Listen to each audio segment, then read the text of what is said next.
Hi, I'm Mel Houghton here, home sweet home after our awesome trip to Paris. Today I've got a question for you that came through from one of our Fab Masterminders. It was really essentially about what do you do when your relationships are uneven. Now I'll do a bit of an overview of what this means and how it shows up and what you can do about it. And from this one of our beautiful Fab Masterminders, it was perfect timing because I've been going through an up level in this area myself. So great timing and a great topic for the video today. So uneven relationships is where you feel like you've invested in the relationship at a higher level than you're getting back. Or you've put more into this relationship than the person is giving back to you. So it's uneven. The investment level is uneven, the amount that you care is uneven, how far you're willing to go for the other person and how far they're willing to go for you is uneven. So for example, this showed up in an example of this girl who kind of an example of cancelling all your plans to be with someone and then them being non-committal in return. Okay, that's uneven, where you're investing at a greater level than the other person is. So what is this and what do you do about it? Well, it brings up a very beautiful point, and there is a multifaceted answer to this question. Sometimes, like someone else's attitude towards you often has nothing to do with you. And I want you to first off honor yourself for being a really genuine and caring person, for wanting to do nice things and be there and be honoring and show up for the other person. Absolutely honor yourself for that. And know that you deserve to have relationships in your life where you have people who honor and reciprocate that back at the level and the extent that you do. So one thing is to notice is how much you're investing and how much is the other person pulling back, and what can you do about it to even up that dynamic. One of the first things that you can do is, if you notice that dynamic going on in a particular area or in a particular relationship that you've got, is to pay attention to how you feel when that happens. Are you triggered emotionally, or does it bring up negative thought storms? If that's the case, this is a beautiful teacher showing you the work that you still need to do.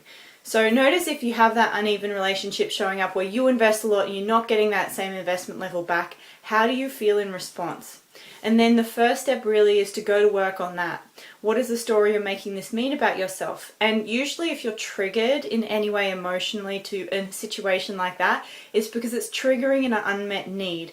Now that unmet need might have absolutely nothing to do with this current relationship dynamic, but have something to do with something that happened to you when you were much younger. So the first step then is to meet that need yourself. So for example, you go out of your way to meet someone and then they're like non-committal, oh, I don't know if I'm going to be able to make it on time, and then you get pissed off about it because you're like, I went out of my way to meet you and you're not even going to show up. What are you making that mean? How are you feeling? If you're being pissed off, you feel perhaps disrespected, unappreciated, undervalued, whatever it is, and however you describe it for you, that's the first place. Is how can I respect myself more? How can I appreciate myself more? How can I value myself more? Because ultimately we're only in control of what we think, what we say, what we feel, and what we do. How someone else treats us is not in our control. So first step, control the controllables. If it's triggering an unmet need, meet that need yourself.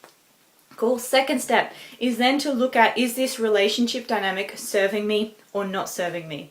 Okay, I'm taking care of myself. Is this relationship dynamic serving me or not serving me? So the first thing I go to, is this a life-enhancing relationship for me or a life-diminishing relationship for me? And so if it is a life-diminishing relationship, which means it brings you down or makes you feel less or drops your vibration in any way, you first want to ask yourself if there is in any way that you can change that dynamic into a more of a life-enhancing one. And if that's not possible, that's usually a sign to increase distance in that relationship. Another way this can show up is it's a sign to speak up. Once you've honored that need that was needing to be met and you've taken action to meet that need yourself, then the goal becomes, if this relationship is important to you and you want to keep having this person in your life, you want to share your truth, speak up and say, look, when this happened, this is how I feel and this is what I need. Make a request. You can't control whether they meet that request, but you can ask for what you want, knowing that you're not in control of it and you don't want to attach yourself to needing someone else to act a certain way to keep you happy. You want to take care of your own happiness. That's why you meet your own needs first. And also know that you deserve to be treated in a way that you want to be treated. and you don't have to settle for any less than that. So if that person is then unwilling to come to the table in that new dynamic that you want to set up, then that's usually again a sign to increase distance. It doesn't mean you don't want to judge that person, they just are where they are. But if that's not in alignment with where you're going, then it's time to take a step back or take a step away, or just increasing a little bit of distance in that relationship, because it's no longer a vibrational match for you, and they're no longer willing. If they're not willing to grow with you based on the requests that you've made, then it, again, increase distance in that relationship. Okay, so this is a few things that happen, but what I want to really honor with this as well is to understand why this happens in the first place. Usually these dynamics and these uneven relationships start to, all of a sudden it kind of comes to the surface of your awareness, or it appears to get worse, right?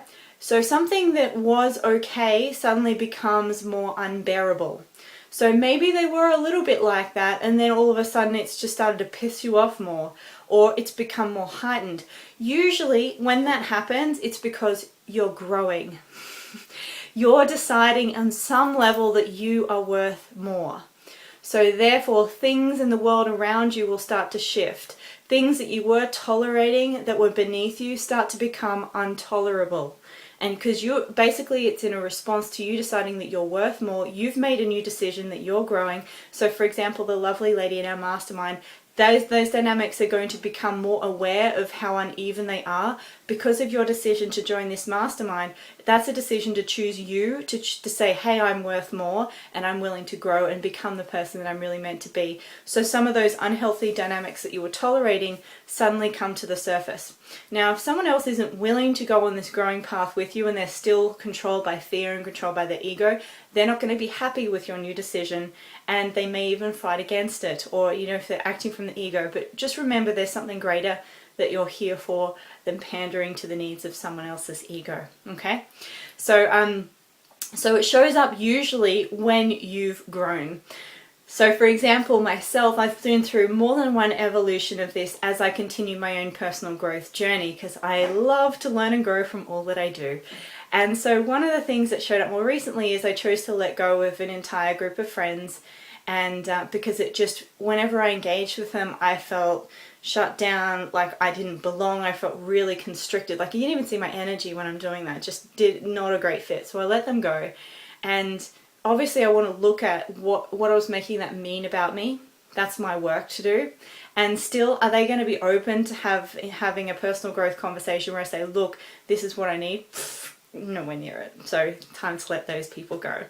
Okay, and then I had another friendship where it used to be good and now it's not good. Like I was like, wow, I'm really undervalued in this relationship and this is really uneven, and I'm a beautiful person and I have a lot to give, and so I choose to find relationships and friendships, coaching clients, everything in my life where I am appreciated for the value that I have and that I offer and that I deliver. I love to give value. And I want to be, and I think it's my divine right, as it is yours, to be appreciated for the value that you are, the person that you are, and what you're authentically here to bring forth to the table. Okay, so as you grow, those situations you were tolerating become less tolerable. And for example, this happens a lot in my swimming career as well, and I've just been through this evolution again, so it was a beautiful timing post. Thank you to our lovely Eva in the Fab Mastermind group. I hope it's okay to share your name, but you're awesome and I love you. So it's hopefully that's okay. And it's just happened in my swimming career where I had a coach that was not really listening to me at all. It was good in some ways, like we had a collaborative relationship where I was able to bring my ideas to the table, which is something I really wanted for a long time, because I'm a smart girl and I got good ideas. I just wanted a swimming coach who would listen to me. And so that was happening, but then changes happen, and I've done a couple of really big up levels myself in the last couple of months, mainly because I knew who I needed to become in order to achieve what I wanted to achieve. And also I believe any injury or illness that we have can be not just physical, but mental and emotional and spiritual. And so I've been healing my knees. And so as a result of healing my knees, I knew I couldn't just do the physio exercises and it would get better. I knew it was more than that. So I started growing myself to become the person who is pain-free in her knees. And so part of that was stepping up my standards of behavior. And so I went back and had a conversation with him, brought all my ideas to the table, and it was met with a brick wall. I'm like, wow, this is really not a fit anymore at all. Just completely not a fit. So it was something that I was tolerating in him that now has become completely I'm not available for at all. So now I'm like, okay, I'm starting to go through swimming coaches faster than I'm going through toilet paper. But there's a part of me that I'm unwilling to compromise on, and I'm at the stage of not, and what the point I want to make here with this is, it was this up level or no longer being a fit there, it was a result of my decision to grow, a result of my decision to say I'm worth more than this, and the decision to put myself first in all that I do. So know that if those changes happen and certain relationships in your life no longer feel like they serve you, and you're doing this work, especially if you're in the Fab Mastermind, you're going to be doing this work. So things that you were tolerating will suddenly become intolerable because you'll become aware that who you are is no longer a vibrational match for them anymore. Okay, so this was natural happen, and just know that it's a result of your own decision to grow, your own decision to say, hey, I'm worth more than this, and your own decision to up level across the board in all areas of your life. So it's a sign of growth, not a sign that something's wrong. Okay, hope this video served you, and until next time, remember the true power to transform your life lies in your own hands. Claim it like a freaking badass. I'll see you soon. Bye.